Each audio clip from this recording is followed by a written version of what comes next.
Varicose veins కి సరైన చికిత్స కోసం సంప్రదించండి ఎవిస్ హాస్పిటల్.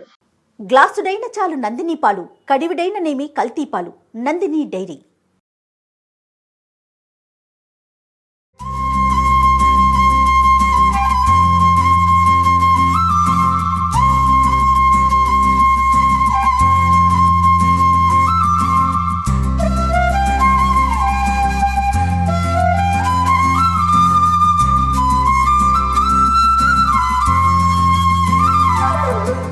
రమ్మగారు సంక్రాంతి అనగానే ఫస్ట్ పిండి వంటలు మనకి అరిసెలే గుర్తొస్తాయి కదండి.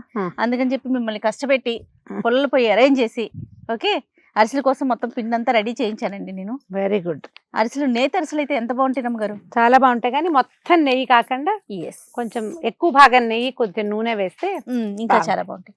నందిని మిల్క్ వాళ్ళది ప్యూర్ కౌ గీ రమ్మగారు, ఆవు నెయ్యి. ఆవు నెయ్యి రమ్మగారు మీకు చాలా ఇష్టం. నెయ్యికి మీకు విడదీయరాని బంధం అనమాట రమ్మగారికి నెయ్యికి. సో మీకోసం అని చెప్పి నేను నెయ్యి తీసుకొచ్చాను. నేతి అరిసెలు చేయబోతున్నాం మనము. ఓకే ఓకే నేను హసన్ వెళ్ళి చేసి వచ్చాను కదా, నందిని మిల్క్ యూనిట్ మొత్తం చూసి వచ్చాను కదా. ఆ ప్రాసెస్ అదంతా చూస్తే అబ్బా అబ్బా ఎంత బాగుందంటే, ఎంత ప్యూరిటీ, ఎంత హైజీన్ మెయింటైన్ చేస్తున్నారు రమ్మగారు. మనుషులు ముట్టుకోకుండా చేస్తున్నారు. అస్సలు ఎక్కడ హ్యాండ్ అనేది పడదండి.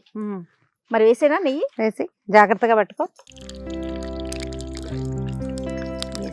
ఆవు నెయ్యి ఒక డిఫరెంట్ వాసన వస్తుంది కదా. అవునండి, వాసన బాగుంది, కలర్ కూడా ఈవెన్ ఎల్లోగా ఉంది కదా. అవునవును. ఆవు నెయ్యి అనేది ఒక భావన కదండి మనకి కదా. ఆ స్వచ్ఛత, ప్యూరిటీ అండ్ స్వచ్ఛత అనేసరికి మనసు అట్లా లాగుతూ ఉంటుంది. అవును. ఇక్కడ విరివిగా దొరుకుతుందా మనకి? ఇక్కడ కూడా మనకి అన్ని షాప్స్ లో దొరుకుతుంది, ఆన్లైన్ లో అవైలబుల్ గా ఉంది.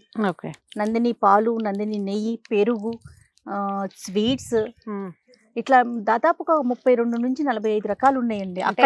అక్కడైతే ఇక్కడ బహుశా అన్ని లేకపోయి ఉండొచ్చు, కానీ పాలు మాత్రం చాలా బాగా, పాలు పెరుగు ఇవన్నీ బాగా దొరుకుతున్నాయి. నెయ్యి కూడా, నెయ్యి చాలా బాగుంది, వాసన బాగుంది. అరక్షణంలో వచ్చేస్తుంది చూడదు. అవును రమ్ గారు, చూడు పుల్లలు పోయి కదా చాలా స్పీడ్ గా. అంటే పుల్లలు పోయి అవటం వల్ల కాదు, అది వేడెక్కిపోయింది కాబట్టి.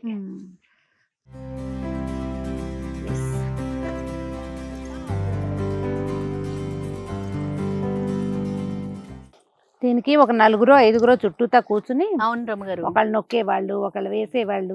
అవును, ఇంతది మూకుడు పెట్టకుండా తాంబాళం పెట్టేవాళ్ళు చేయ ఊళ్ళల్లో. తాంబాళం పెడితే ఏంటంటే ఎక్కువ లోతక్కర్ల దీనికి.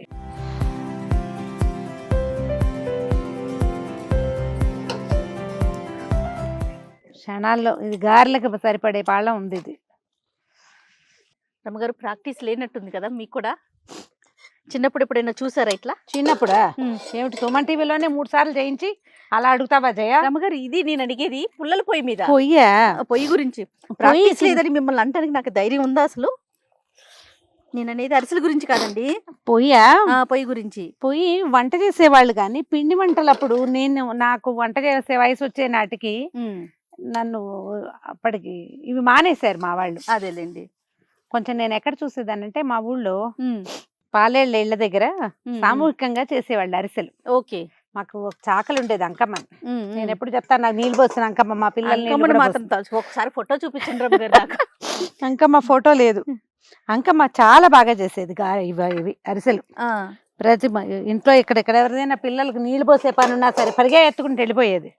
అరిసెల పాకం ఉంది, వాళ్ళ ఇంట్లో ఉంది, వీళ్ళ ఇంట్లో ఉంది అని అంకమ్మే ఎక్కువగా అందరి ఇళ్లలో పాకం పట్టడానికి వెళ్ళేది.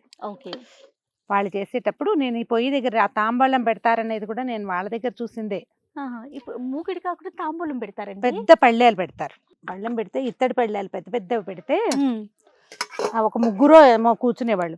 నీకు రోజువారీ పొయ్యి అలవాటు ఉన్న వాళ్ళు ఈ వేడి పట్టగలుగుతారు. అవును. ఇప్పుడు నేను చపాతీలు చేసినప్పుడు చేత్తో తీస్తానా, నువ్వు ప్రతిసారి అరిచి కేకలు పెడతావు, అమ్మో అమ్మో అంటానా. అలవాటు అయిన వాళ్ళు ఏం చేస్తారు, ఈజీ కదా. అవునవును. నాకు ఈ నీళ్ల పొయ్యి అలవాటు ఉంది బాగా.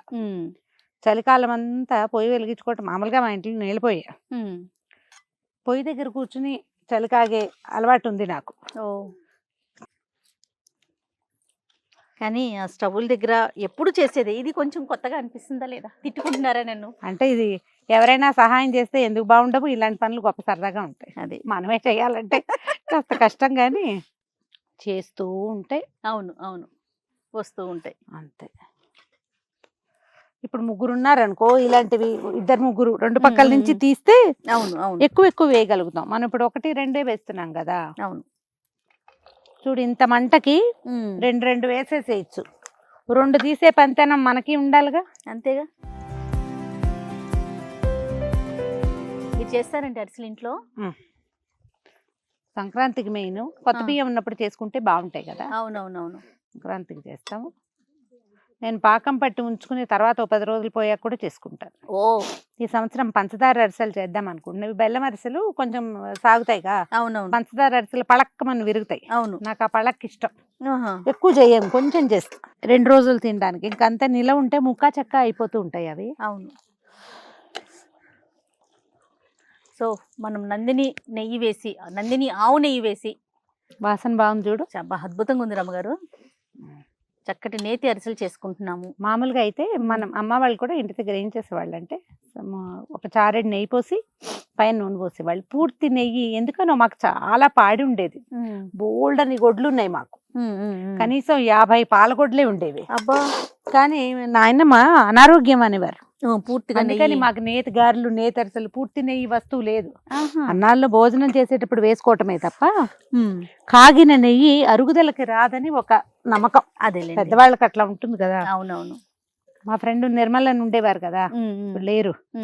తన ఊరు నుంచి నేతి అరిసెలు చేయించి పట్టుకొచ్చేది. నెయ్యి చేయటం గొప్పగా ఉండేది అనుకుంటా.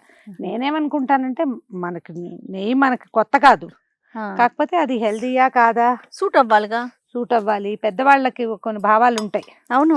మేము వాటి గౌరవార్థం అసలు మా అమ్మ కాస్త నెయ్యి కూడా మా నాయనమ్మ కంటపడకుండా పోసేది. కొంత పేరు నెయ్యి డబ్బాలోంచి తీసి అందులో వేసేవారు. జబ్బు చేస్తుంది, పిల్లలు 1కి 4 తింటే అని అలా భావాలు ఉండేవి.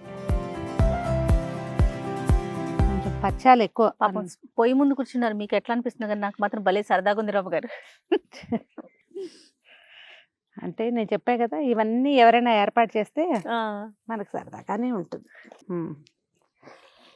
మనం ఈ పొయ్యిని హ్యాండిల్ చేయలేమని.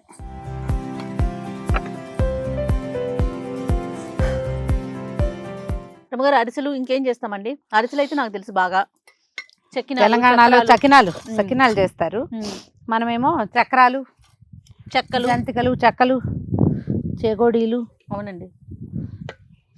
ఒక 2-3 కలిసి చక్కగా, మరి ఇలా పొయ్యి అంటే పెట్టుకోలేకపోతాం కానీ చిన్న స్టవ్లు వస్తాయి కదా రమ్మగారు, సింగిల్ స్టవ్లు, అవి అయితే కూర్చొని చేసుకోవచ్చు కదా. అవును, చక్కగా నేల మీద పెట్టుకోవటం, హాయిగా చేసుకోవచ్చు.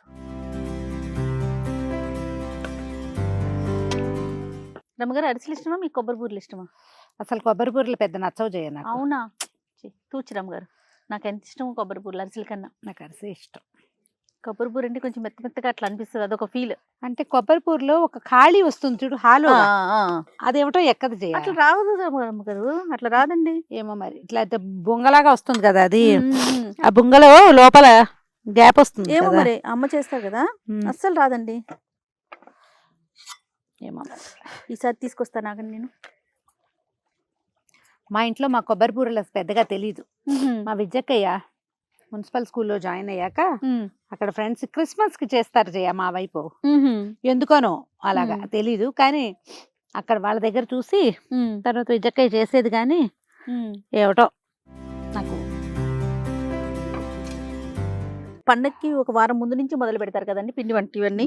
ఇంకా 4-5 రోజుల ముందు. ఒక 2 నెలల పాటు ఇళ్లలో ఏంటంటే పిల్లలు ఊళ్ళ నుంచి వచ్చేసరికి పాపలు వండి పెట్టేస్తారు. అవును అవును. ఏమో నేను ఎప్పుడు ఈ పదం వాడుతూ ఉంటాను, మా ఇంట్లో వాడే పదం కాదు. ఏది? పప్పలా? పాపలు వండటం అనేది మా ఊళ్ళల్లో పద్ధతి అన్నమాట. మేము పిండి వంటలు చేయటం అంటాం, అసలు వండటం అన్న మాటే రాదు.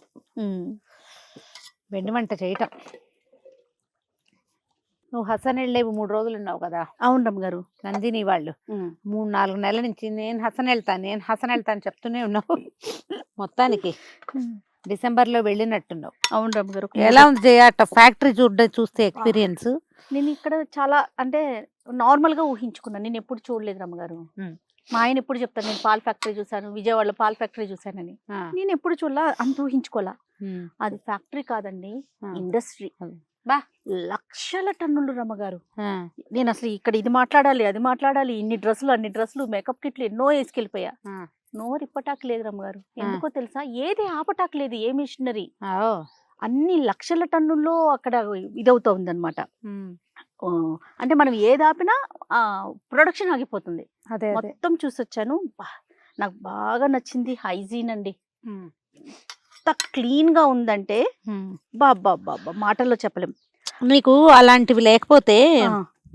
ఒక రాష్ట్రం తాలూకు పూర్తి రాష్ట్రం తాలూకు నమ్మకాన్ని ఎట్లా గెలుపొందుతారు? రైతుల దగ్గర నుంచి నేను రైతులతో కూడా వెళ్ళి మాట్లాడొచ్చాను. రైతుల దగ్గరికి వెళ్ళాను, పాల కేంద్రానికి వెళ్ళాను. చక్కగా రైతులందరూ ప్రతి ఇంట్లో పాడి అండి. నాకైతే నిజంగా ఒక ఈర్ష్య కూడా వచ్చింది రమ్మగారు. మనకి ఇక్కడ అట్లా లేదు కదా. అంటే రైతులకి ఎంత ఎంకరేజ్మెంట్ కదా, బాగుంది. పాడి పంట కదా రమ్మగారు. ప్రతి ఒక్కరికి ఇదివరకు ఉండేది అన్ని మనకు రకాలుగా కూడా. సమృద్ధిగా ఉంటది కదా. నిజంగా అలాంటి అవకాశమే ఉన్నట్లయితే గవర్నమెంట్ భలే ప్రోత్సాహం అందిస్తుందండి అక్కడ. కర్ణాటక గవర్నమెంట్ ప్రతి ఇంట్లో ఆవులు, వాళ్ళకి సబ్సిడీలు, రకరకాల ప్రోత్సాహకాలు, ఆ Actually గా పాలని వీళ్ళే కొనటం మనకు కూడా ఉంది. మనకి ఉంది. కానీ అంత ప్రోత్సాహకం మరి ఎంతవరకు ఉందో నాకు తెలీదు. దానితో నందిని అనేసరికి తిరుమల తిరుపతి దేవస్థానంలో వాడుతున్నారు కదండి. కొన్ని సంవత్సరాల నుంచి తిరుమల తిరుపతిలో నందిని నెయ్యినే వాడుతున్నారంటే మనం దాని యొక్క స్వచ్ఛత గాని క్వాలిటీని మనం ఇంకా అసలు మాటలో ఇంకా ప్రత్యేకించి ఇంకేం మాట్లాడుకోకర్లా. దాని గురించి అదొకటి చెప్తే చాలు, సరిపోతుంది. స్వామివారికి సమర్పిస్తున్న నెయ్యి అంతే. చాలా బాగుందండి ఎక్స్పీరియన్స్ అయితే. అక్కడ మనుషులు కానీ వాళ్ళు పనిచేసే విధానం కానీ ఎక్కడ చెయ్యి తగలట్లేదు రమ్మగారు. అదే ఆవు దగ్గర నుంచి మెషినరీ పూర్తిగా ఆవు దగ్గర తీసిన దగ్గర నుంచి టిన్ మిల్కింగ్ మెషిన్స్ అంటావా? మిషన్ పెడుతున్నారండి. అట్లా చేత్తో తీయట్లేదు, మిషన్స్ పెట్టేస్తున్నారు. ఫైనల్లీ సక్సెస్ఫుల్ గా నందిని నెయ్యితో సంక్రాంతి అరిసెలు మనం కంప్లీట్ చేసేసుకున్నాం. ఏం రమ్మగారు? అవుతూ ఉంటాయి. ఇది కంప్లీట్ కాదు, అవుతోంది, జరుగుతోంది ప్రాసెస్. ఎస్. మరి ఇంకా ముగిద్దామా? ముగిద్దాం, టైం కూడా అయిపోతుంది కాబట్టి ఇది కూడా వేసి. సో ప్రేక్షకులకి ఏమైనా చెప్తారా ఒక్కసారి? చక్కగా అరిసెలు ఉంచుకోండి హెల్తీగా. నెయ్యి కూడా వేయాలంటే నందిని నెయ్యే వాడుకోండి. ఎస్. స్వచ్ఛమైన ఆవు నెయ్యితో చేసిన అరిసెలు ఎవరికైనా పంపించడానికి బాగుంటాయి, మనం తినడానికి బాగుంటాయి. ఆరోగ్యానికి ఆరోగ్యం. అంత పూర్తి స్థాయి నెయ్యి వద్దనుకుంటే మేము చేసినట్టుగా కొంచెం నూనె, కొంచెం నెయ్యి వాడుకోండి. మరొకసారి సుమన్ టీవీ ప్రేక్షకులందరికీ సంక్రాంతి శుభాకాంక్షలు.